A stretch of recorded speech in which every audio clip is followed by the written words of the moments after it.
So we are pleased to be joined by the 84th Attorney General of the United States, Honorable Jeff Sessions, who served in the United States Senate for 20 years.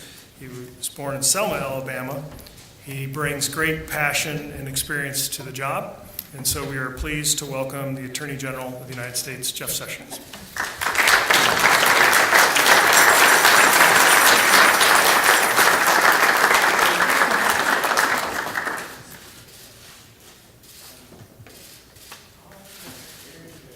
Wow, this is a pretty far piece down there. It's great to see all of you to participate in this event, and we've had a lot of things happen. No doubt about it. I know Jonathan Thompson has been such a tremendous ally and advisor to me.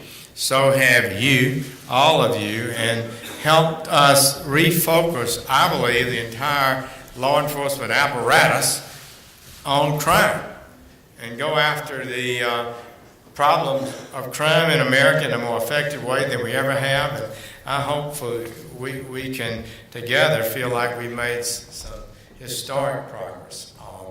I got to tell you, the Secretary Nielsen, I believe, has been here earlier, or has she been here?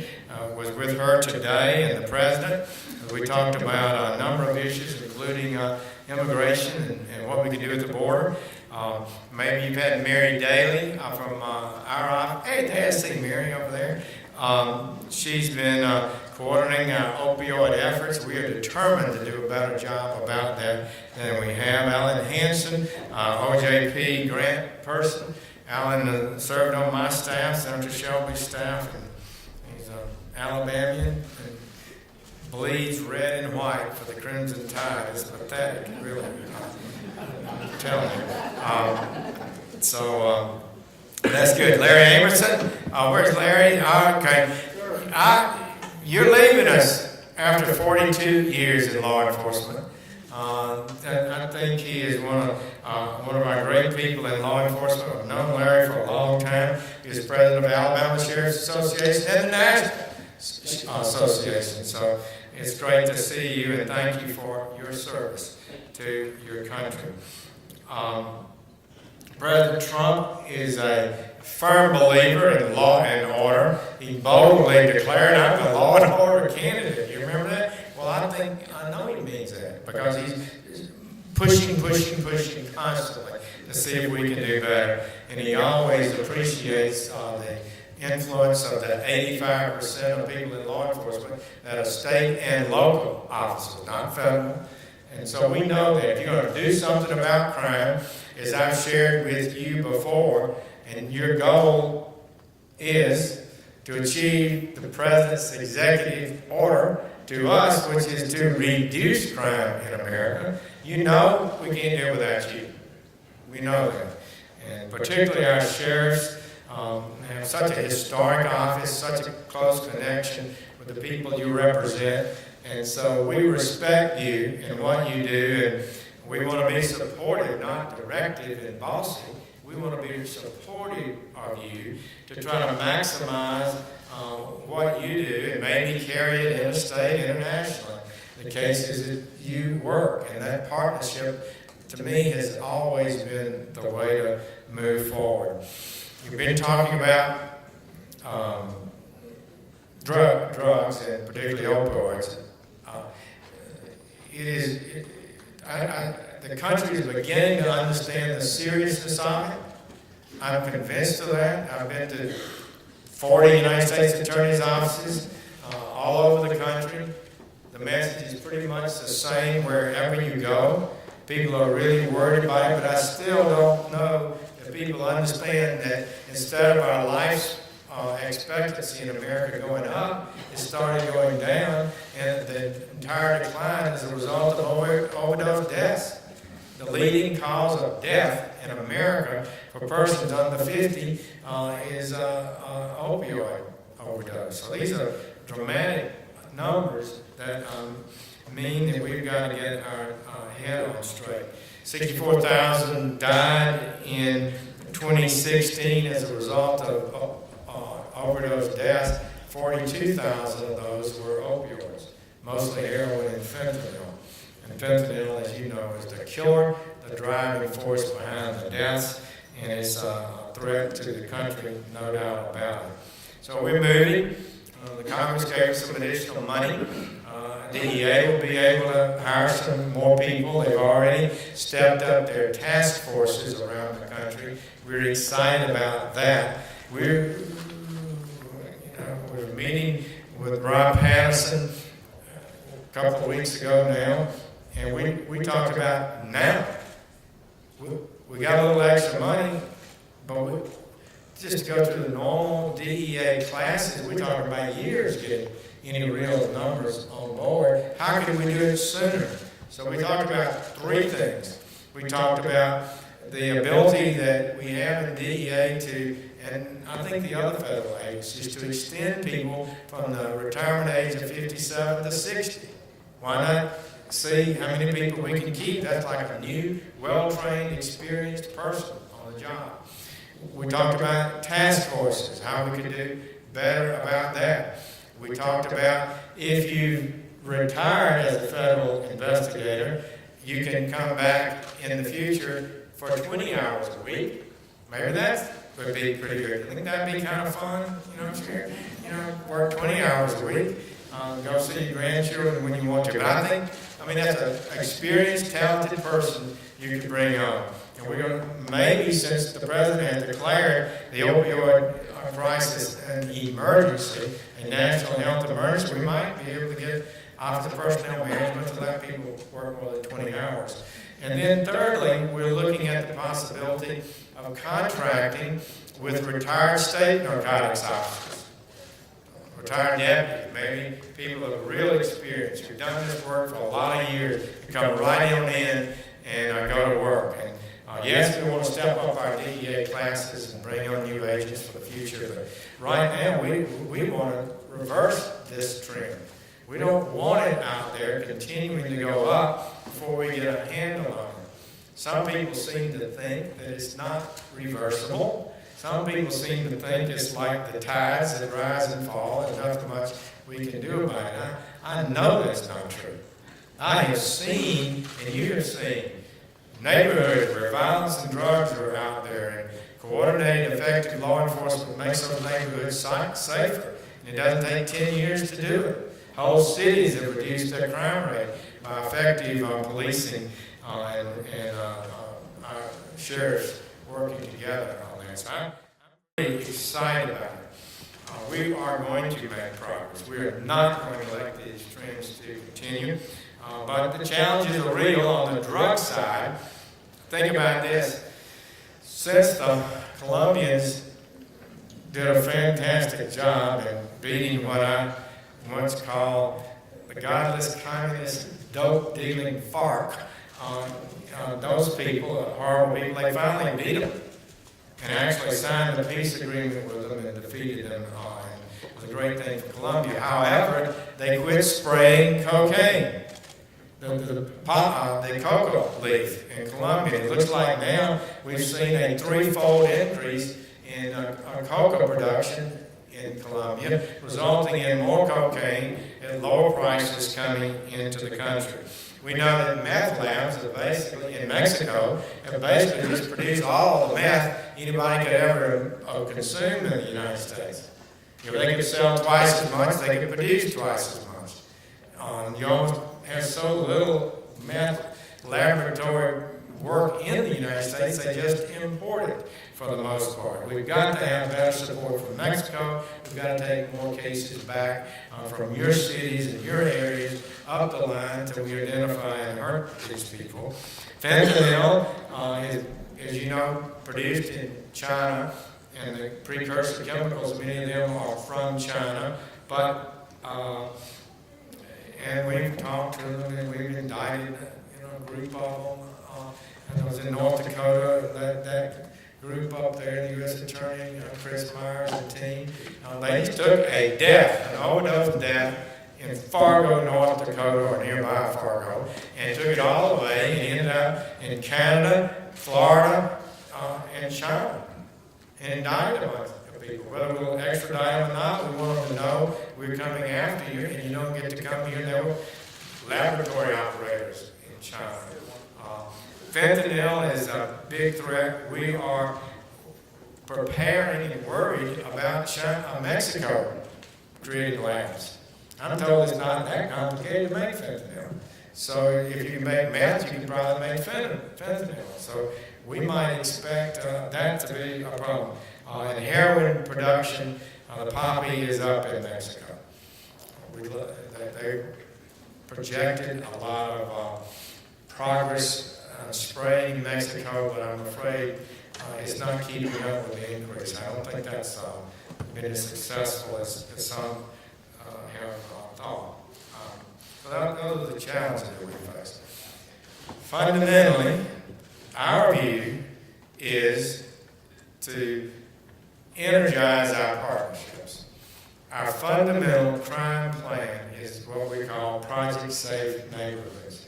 Many of you have been here when it was in law enforcement, when it was the policy of the federal government. We sort of got away from it. We believe it works. It calls on our United States attorneys to work with our state and local law enforcement to develop plans and target the most dangerous criminals, gun-carrying criminals, alpha criminals, and go after them resolutely in a unified way. We're asking for $140 million. The money does not go to the federal government. It would go to grants to state and local entities for utilization to support your work in these joint task forces. It would be your money. Congress has not yet seen fit to go that far, so maybe an opportunity for y'all to talk to your politicians about it. But we need. I think this is well worth the money, considering how much we all spend. So Project Safe Neighborhoods is more popular than I realized. Traveling around the country, I repeatedly have state and local people saying, I remember that program, it worked, I was a key representative in it, I'm so glad you restarted it. I find Assistant United States Attorney say, I was the coordinator for PSN, I know it worked. I'll ask them, are you totally of the belief it was effective in fighting crime? Yes, I have no doubt about it. So I believe that we've got a proven program that's been scientifically analyzed by professors and those groups, and it's been proven to work. So prescription drugs. One of the things we have to do is to confront the prescription drug problem. In my view, back when I was United States Attorney, we had a whole group of people that met and worked on it. We concluded that we had a big prescription drug problem in Mobile, Alabama, and we decided it was a winnable war, and I think we changed the city. In the agreement, we had a one-page memo. I remember Sheriff Tom Purvis being there. We put one memorandum of understanding, and it said that if you local people arrest anybody with a prescription drug, make them tell you where they got it before you give a plea bargain with them. And we thought it'd be a bunch of doctors. Well, it went back to 2 pharmacies, big, and it were huge numbers. We forfeited. I remember. But I think we cannot, in all this high-tech world, think we can just start at the top always. Those kind of people, they testify, I went into this doctor, he gave me these pills, he didn't do a physical for me, and that kind of thing. You got to have witnesses at some point. So you probably, and your deputies are seeing the kind of people on a daily basis that could be the witnesses that would make a difference in these cases. We just announced today in Western Pennsylvania, 5 doctors indicted. We've indicted 150 doctors. And since 2017, can you imagine that? 150 doctors. And DEA, well, actually, the Department of Justice, Mary's Bunch, came up with this data analytics program that it examines all the prescription records of registrants around the country, and it jumps out these people who are really outliers. So the Assistant United States Attorney in Western Pennsylvania, Spear, you know his name here? Spear or? Yeah, I think it's Robert says that, not Spear. He said, we had information about 5 doctors here. I wasn't too impressed with this idea that this computer thing. But it came back to us, and I'm looking at it. It was all 6 of the people I was looking at, and had 10 more. So you can look at these records, and some doctors are really out there. And this is something we can fix, because most doctors don't do this. It's a small number. And at some point, if their records are examined, and you've got witnesses who've been in those offices and hadn't been treated, but in fact just bought for cash opioid addictive drugs, then we can make a case and put an end to this. The President has set a goal of reducing the amount of opioid prescriptions in America by 1/3. And I think that's right. I think we can achieve that. We had 10% reduction last year. We were prescribing way too many opioids. Doctors are giving them 30-day supplies and 20-day supplies. Shouldn't be doing a lot of that in a lot of those cases. So we got now like Blue Cross Insurance in Alabama's got a 7-day limit, and what they'll pay for are states are passing 7-day limits. Doctors on their own are reducing the amount they're prescribing. We're hammering these doctors that are moving huge amounts. 16 of the doctors we have charged distributed illegally 20 million pills. Can you believe that? One of them had $1 million in cash in his house. I don't know if you saw the other day, they had a helicopter over a bus. I think it was a treatment center. The line went all the way around the block. It must have been 200 or 300 people waiting to go in there. They're not being really examined and treated. This was a drug distribution thing. The FBI, I think, made that case. And the doctors that were hit in Western Pennsylvania, the 5, I believe, all were they not merely associated with a treatment center of some kind, a series of treatment centers from West Virginia as well as Western Pennsylvania. So these treatment centers, I hope you'll keep an eye on them. We're hearing too many concerns about corrupt or illegal even treatment centers. They have to obey the law too, as far as I'm concerned.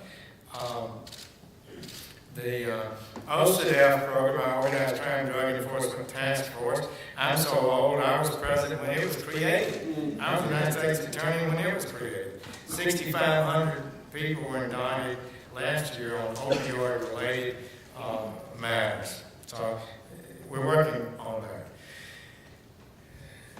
Heroin, methamphetamine, cocaine, and fentanyl are almost all, virtually overwhelming, 90% coming across the southern border. So this border can be tightened up. We can end the illegal entry of people into our country, many of them carrying drugs when they enter, and we've got to do it. And we've got to keep the pressure on Mexico. Some good, wonderful people in Mexico, and some in government that I've gotten to know and like, but they've got to help us more. It cannot be that they just allow labs all over the country making unlimited amounts of dangerous drugs to ship them illegally into the country. We're going to keep working on that. Maybe we can make a breakthrough there. The dark net. I really was worried when I became Attorney General that this may be a way we could not fix it. That maybe the people could just secretly order drugs off the internet directly to their home and using Bitcoin or some other currency to pay for it. It might be that we couldn't effectively control that.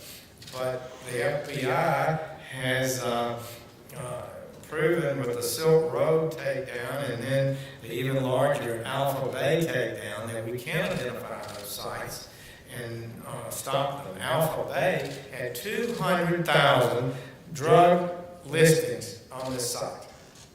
In other words, people like turn on, it's like Sears and Roebuck or something. Is it still Sears and Roebuck? It's just Sears, right? So Sears or whatever, and you order it from them, and it can be shut down. And they've done that on Alpha Bay. 220 of those that I think about 12,000 sold fentanyl.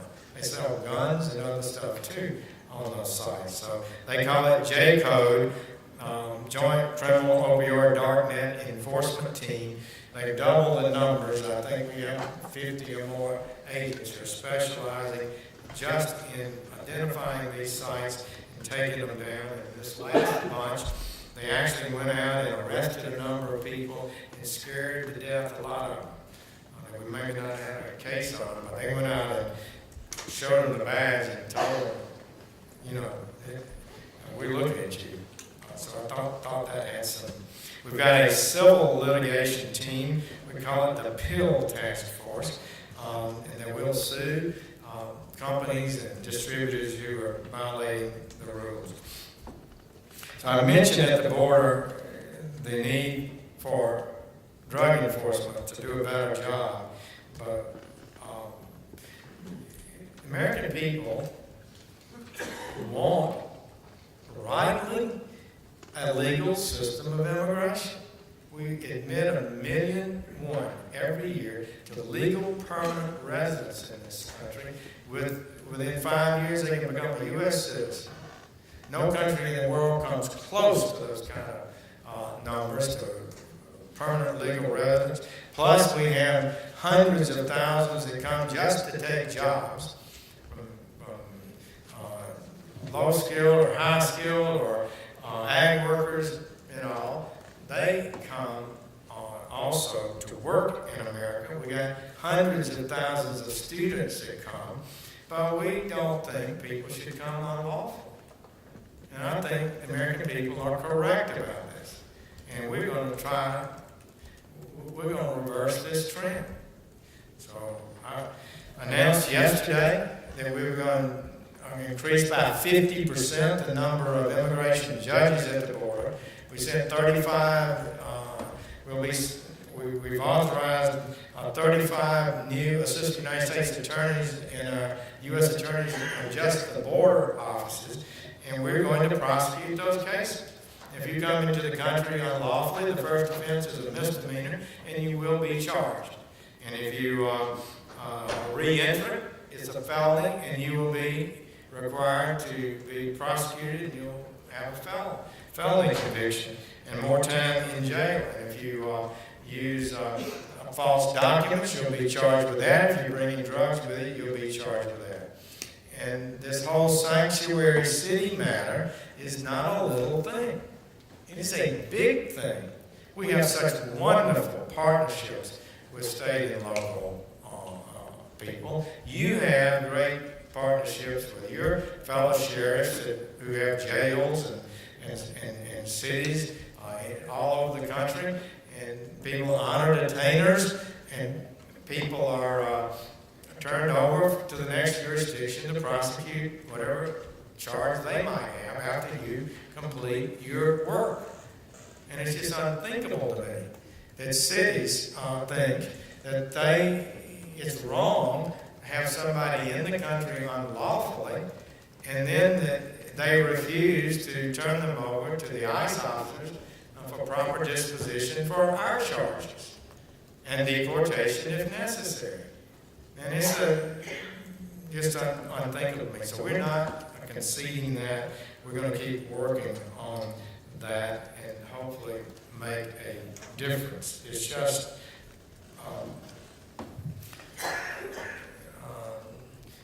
it creates danger. So a judge in Boston, I saw, had his feelings hurt that 2 ICE officers waited in the courtroom after he sentenced to probation someone illegally in the country who apparently had taken somebody's test, somebody's ACT or SACT test for him, fraudulent. He had some fraudulent documents, as I understood the article, in addition to all that, and they nicely picked up the lady and moved her to be deported. And he was highly offended, that this would happen. But why? It's a public place. She was going to walk out the door and was not going to be held, apparently, in Boston, so that the ICE officer could pick them up at the jailhouse. And so they just nicely escorted her out. So I just feel like we're in a very bad situation there. So fundamentally, I have a few specific goals. We want to have violent crime come down. We want the amount of actual prescriptions moving through our physicians down. Homicides that jump 20%, 12%, 15, 8%, and 16. We want homicides going down. Violent crime jumped 7% in 16 and 15 and 16, about 3.5% each year. I think 17 we might have seen a modest decline in violent crime after two unexpected increases. We're going to attack, and I think we all should kind of reach a consensus. Fentanyl cases. Let's not let all these organizations get big. Let's send a message. If you're moving fentanyl, we're coming at you quicker, harder, and we're going to seek real time in jail for you. And our goal is to reduce the illegality at the border to a substantial degree. So that's more than you want to hear. I can see I'm already over my limit, and the hook is out. And that's the way my staff tells me all the time. But I was a senator, so we learned to talk. So I'll do some questions if you got. Yeah. I'm told we were not giving you the hook. Your staff carries firearms, so I was going to follow their orders. If you want to make a comment, Mr. President, and then because he's got to run. General Sessions, when we were in Las Cruces about 3 weeks ago, Yes, sir. I had a conversation with Steve Cook and promised him some statistics, and I just got the quarterly report off of a 6-county interlocal agreement that we put together actually started it 3.5 months ago. I can tell you that in 3.5 months, working criminal interdiction in 6 different counties, we have taken $6.2 million in street value of drugs off the street, made 57 arrests, 2 of those for capital murder, one out of California, one out of Arkansas. So we were absolutely blown away by the success that this unit has had, and it's not going to do anything but get better. We got other counties, we got 6 counties, we got other counties that won't step up and join us now. So we all wear the same uniforms, our cars are marked the same. We spend 3 days in one county, we'll shift to another county, and we hardly 2 or 3 days goes by that we don't hit something. You weren't told how to do that from Washington, were you? You didn't. He used his own judgment. You got together with your colleagues and developed a plan, and you're executing it, and that's what we want to do. Well, I say we work with DEA and EPS. Everything they ask us to do stuff for them all the time, and we work with them. Excellent. Thank you all. Larry? You got it. Larry. One more. All right. Mayor Benson. Is that Larry? Yes. Yes, sir. Go, Larry. We recognize the cost to our community. We see the broken families, we see the abandoned children, we see all the issues connected to the opioid crisis. And we think the county is the place to make the solutions come to life. And there is data-driven solutions out there, and as sheriff, we can bring people together to make things happen, and we really want to ask for your help in seeing how we can get the money to the counties, get those people that are in the county jail before they come to state prison. If we can divert those that are recoverable to solutions on the county level, then we have an opportunity to keep prisons population down from drug offenders and property crime offenders and leave it for the serious. We know in Alabama how difficult it is in our prison system today because it's full of all those other folks. But we know we have to use data-driven solutions, and we certainly ask for your consideration to carry that message back to Washington. We will support plans for reentry programs.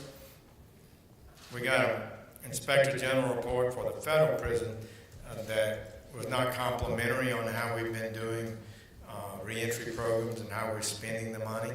So General Anshaw, prison director, I've talked to him about we've got to get that to its highest possible level.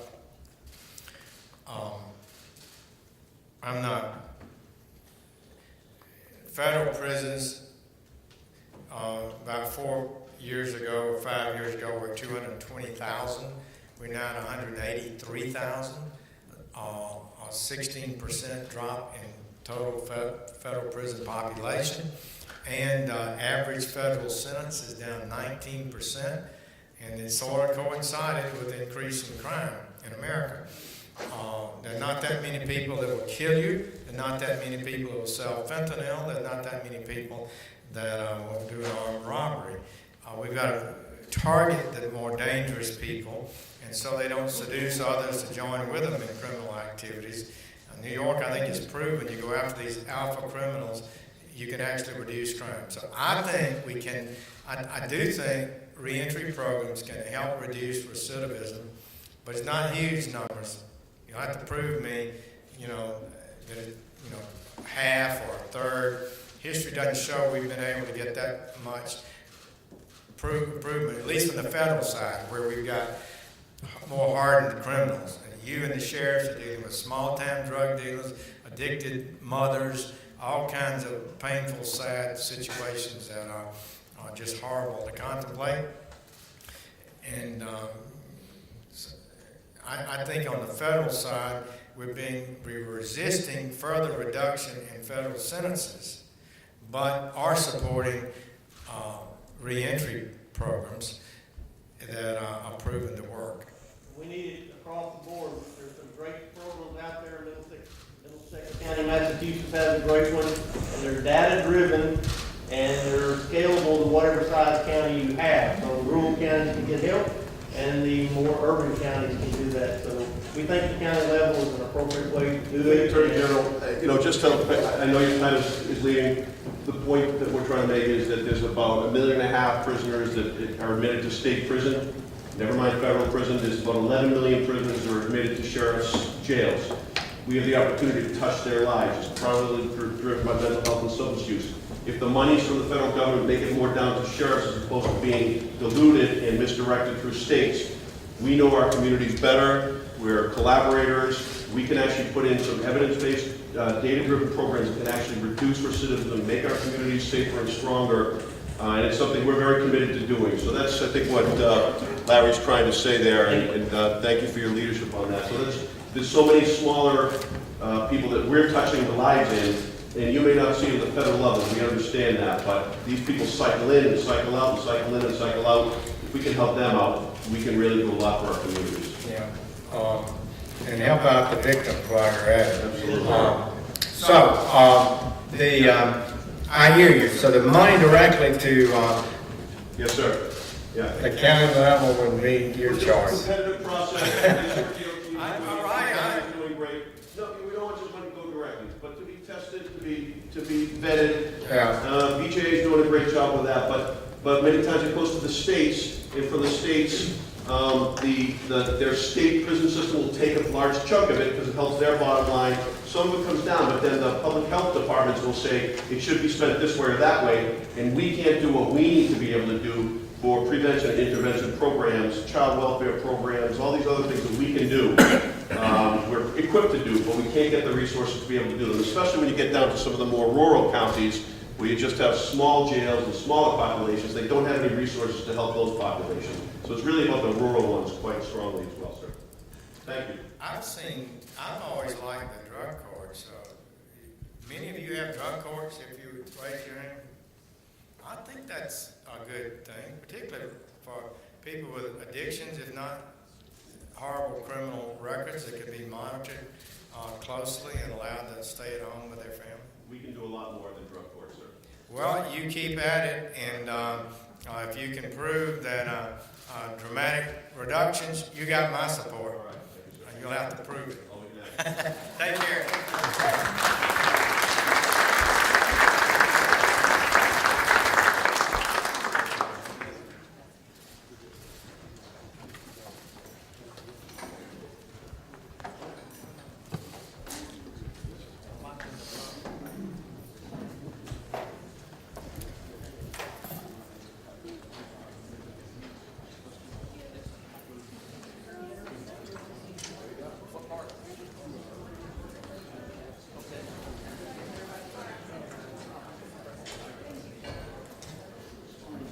All right. I apologize. We are 4.5 minutes over schedule. Okay. If I could say a couple of things. First, I want to thank NACO and I want to thank Matt Chase for a number of things. Number one, for taking the microphone away from me so that you all had somebody new to listen to. But NACO has agreed to host this next time. And I'll tell you why I think that's important, and I think you all should think seriously about it. Because we've got to be able to look backwards and say, what did we do that worked? What did we do that didn't work? And we need to put ourselves on the spot. We need to ask ourselves a lot of tough questions. What did the feds do right? What did the states do right? What did industry do right? And how do we replicate that? So all of you need to understand where we're coming from in law enforcement, at least from sheriffs, I'll say. We aren't in this problem alone. We need your help desperately, all of you, everyone around this table and more. Because there are people that aren't here. We need the teachers here. We need home-based care here. Because they have solutions that you don't know about and vice versa. So I urge you, when you get that invitation from Matt and his staff, put it on your calendar and start thinking about, what did we talk about today? What do we need to talk about in 3 months or 4 months? Then there are others of you around the table that I'm going to personally reach out to and ask if you could continue to carry this mantle. We can't look to the federal government for the solution. You heard it from the Attorney General, you heard it from Secretary Nielsen, you heard it from Kellyanne. The federal government cannot solve this by itself. They can't wave a magic wand and it's all going to go away. It's going to take every one of these organizations in this room, and then we've got to trickle it down to the states. We've done these events in Ohio, we've done them in Michigan, we've done them in Indiana. They are incredibly powerful for you to reach out to your counterparts or those that are satellite organizations of yours, to have this same format, to have these same types of dialogues. It works. So with that, I will say thank you all so very, very much. It's gratifying beyond words and deeply humbling for Matt and for myself to have you all here. It's been an exciting day, and I appreciate all of your support. Thank you all. Get home safely, and God bless.